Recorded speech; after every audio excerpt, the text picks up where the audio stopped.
یہ میری لائف کا پہلا پیرانارمل ایکسپیرینس تھا۔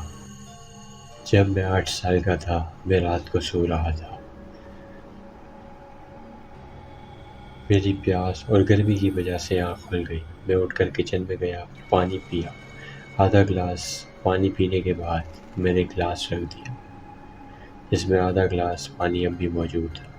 مجھے گھر کی چھت سے بلیوں کی لڑنے کی آوازیں آ رہی تھیں۔ کیونکہ ہمارے پاس بھی پالتو بلی تھی، اس کی فکر سے میں چھت پر چلا گیا۔ وہاں ایک سفید لباس میں عورت کھڑی تھی جس نے میری طرف اپنی کمر کی ہوئی تھی۔ اتفاق سے میری امی نے بھی اس دن وائٹ کپڑے ہی پہنے تھے، سو مجھے لگا کہ میری امی ہے اور میں انہیں آواز دینے لگا، لیکن انہوں نے پیچھے مڑ کر نہیں دیکھا۔ خیر، پھر میں یہ سوچ کر نیچے آ گیا کہ میری امی بلیوں کو دیکھنے کے بعد نیچے آ جائیں گی، لیکن جب میں نیچے آیا تو میری امی آلریڈی اپنے روم میں سو رہی تھی۔ اس وقت میں نے پازیٹیولی سوچا کہ میری امی جھولے کی رسی سے شاید اتر کر آ گئی ہوں گی، کیونکہ میں خود بھی ایسا کیا کرتا تھا۔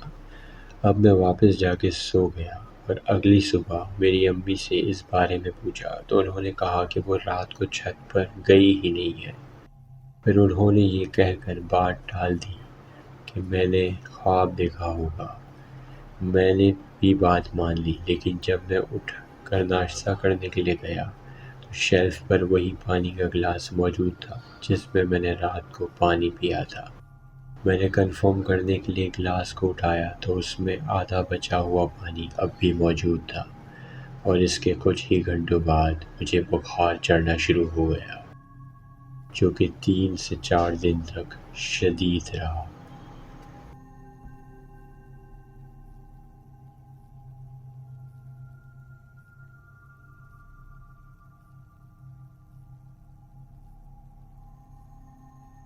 یہ بات کچھ ہفتے پہلے کی ہے۔ میں اور میری بہن اپنے گھر کے سینٹر فلور میں بیٹھ کر لوڈو کھیل رہے تھے اور میری بڑی بہن نہانے گئی ہوئی تھی۔ میری امی آئی اور ان کی یہ عادت تھی کہ وہ آ کر اونچی سی آواز میں السلام علیکم بولتی تھی۔ آج انہوں نے وہ بھی نہیں بولا اور ٹیبل پر اپنی گاڑی کی چابی رکھی اور اندر کمرے میں چلی گئی، اور میری کزن جو میری امی کے ساتھ گئی ہوئی تھی وہ آئی اور کچن میں جا کر پانی پینے چلی گئی۔ ہم نے اپنی امی سے کچھ منگایا تھا تو وہ ہم لینے گئے تو امی نے کہا کہ باہر جاؤ۔ ہمیں لگا کہ امی کو کپڑے بدلنے ہیں، اس لیے وہ ہمیں باہر جانے کا کہہ رہی ہے۔ میری بہن جو نہانے گئی تھی اس نے کہا امی کو فون کرو کہ انہوں نے کب تک آنا ہے۔ میں نے کہا کہ وہ تو آ گئی۔ تو ہم اندر گئے۔ جب ہم اندر گئے تو امی بھی نہیں تھی اور میری کزن بھی نہیں جو پانی پینے گئی تھی، اور فریج کا دروازہ کھلا تھا اور بوتل باہر گری تھی۔ اس کے بعد گھر میں عجیب چیزیں ہونے لگ گئی تھی، کبھی رونے کی آوازیں اور کبھی چیزیں گھومنا اور مل جانا۔ پھر بابا نے پورے گھر میں اذانیں دی اور پھر منزل کا پانی چھڑکا۔ اس کے بعد سب کچھ ٹھیک ہو گیا۔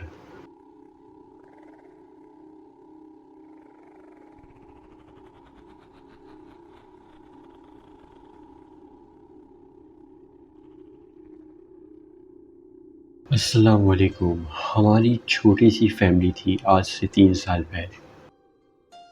سب کچھ اچھا تھا، پرفیکٹ تھا۔ ماں باپ اور ہم 3 بہن بھائی سب بہت خوش تھے۔ میرے بہن بھائی میرڈ ہیں، میں سب سے چھوٹی اور امی ابو کی لاڈلی تھی۔ ہمارا بہت خوشحال اور ہنستا بستا گھر تھا۔ پتہ نہیں کس کی آنکھ میں ہمارے گھر کی خوشیاں چبھنے لگی۔ 2017 کے اینڈ میں میرے ابو کو یورین کی تکلیف سٹارٹ ہو گئی۔ ہم ڈاکٹر پر جاتے، دوائی لے آتے، لیکن جب یہ سب مسلسل ہونے لگا تو ہمیں ڈاکٹرز نے ٹیسٹ کروانے کا کہا۔ ٹیسٹ کروانے پر معلوم ہوا کہ انہیں کینسر ہے۔ میں اور میرے ابو تب اس دن ساتھ ہی گئے تھے۔ جب مجھے ڈاکٹر نے کہا کہ آپ کسی بڑے کو بلائیں، رپورٹس ڈسکس کرنی ہے، میں نے بھائی اور بہن دونوں کو کال کی، وہ دونوں آئے۔ جب ڈاکٹر نے کہا کہ انہیں کینسر کا فرسٹ سٹیج ہے، میرے بابا ماشاءاللہ بہت ایکٹیو تھے۔ ڈاکٹر سے کہا کہ آپ کے پاس لاسٹ آپشن ہے کہ آپ بلیڈر ریموو کروا دو، یہ کینسر اتنی جلدی نہیں پھیلتا، لیکن آپ پھر بھی احتیاط کے طور پر ریموو کروا دیں اور آپ کو یورین بیگ لگ جائے گا۔ میرے بابا بہت زیادہ نماز کا خیال رکھتے تھے۔ انہوں نے کہا، کیسے پاک صاف ہو کر میں نماز پڑھوں گا؟ نہیں، میں کیمو تھیراپی کروا لوں گا۔ ٹائم گزرتا گیا، ہم نے کیمو تھیراپی، لیزر ٹریٹمنٹ سب کروا لی، یہاں تک کہ ہمیں کسی نے کہا کہ سوات کے آگے کسی گاؤں میں کوئی حکیم بیٹھتا ہے، اس سے دوائی لو، وہ بھی کر لی۔ کہاں کہاں دم کروایا۔ دم کروانے کے دوران ہم ایک جگہ گئے، وہاں انہوں نے کہا کہ آپ مریض کو کیوں نہیں لائے؟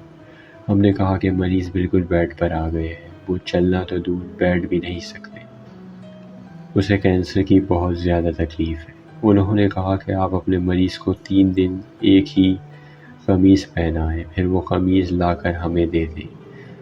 ہم نے ایسا ہی کیا۔ پھر 3 دن بعد یہ قمیض لے کر جب گئے تو اس نے اس قمیض کو اٹھا کر پھینکا اور کہا کہ اس پر تو بہت زیادہ ہیوی کالا جادو ہوا ہے، یہ تو نہیں بچ سکتے۔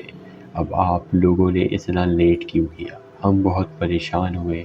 کینسر کے آخری دنوں میں میرے بابا بہت انکانشیس ہو گئے تھے، لیکن وہ کچھ باتیں بہت عجیب کرتے تھے، انہیں کچھ نظر آتا ہو جیسے۔ ایک دن میں اور امی انہیں کھانا کھلا رہے تھے تو وہ کہتے ہیں کہ تمہارے پیچھے کوئی کھڑا ہے۔ تمہارے پیچھے کون کھڑا ہے؟ میں نے مڑ کر دیکھا تو کوئی بھی نہیں تھا۔ پھر ایک رات کو 3 بجے جبکہ میرے بابا بیٹھ بھی نہیں سکتے تھے، اٹھ کر کھڑے ہو گئے اور میری امی کو جگا کر کہتے ہیں، اٹھو جلدی، یہ دیکھو کمرے میں آگ لگ گئی ہے۔ میری امی اچانک ڈر گئی ابو کو ایسے دیکھ کر۔ انہوں نے فوراً انہیں لٹایا اور کہا کہ ایسا کچھ نہیں ہے، آپ کا وہم ہے۔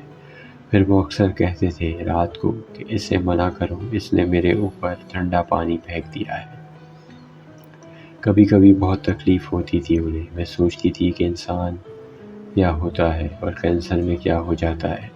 کینسر آہستہ آہستہ میرے بابا کو نگل رہا تھا تو دوسری طرف ہمارے گھر پہ سکون ختم ہو رہا تھا۔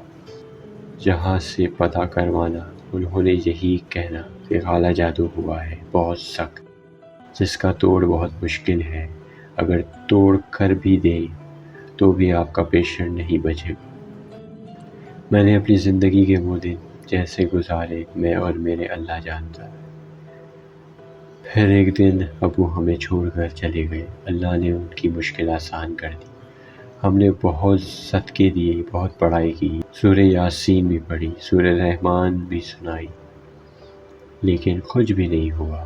میرے ابو 2019 میں انتقال کر گئے، جادو سے خود اور اپنے گھر والوں کو بچائے، اور پتہ نہیں یہ کون لوگ ہیں جو کسی کا گھر اجاڑ دیتے ہیں، یہ جانتے ہوئے بھی کہ موت ایک دن ان کو بھی آنی ہے۔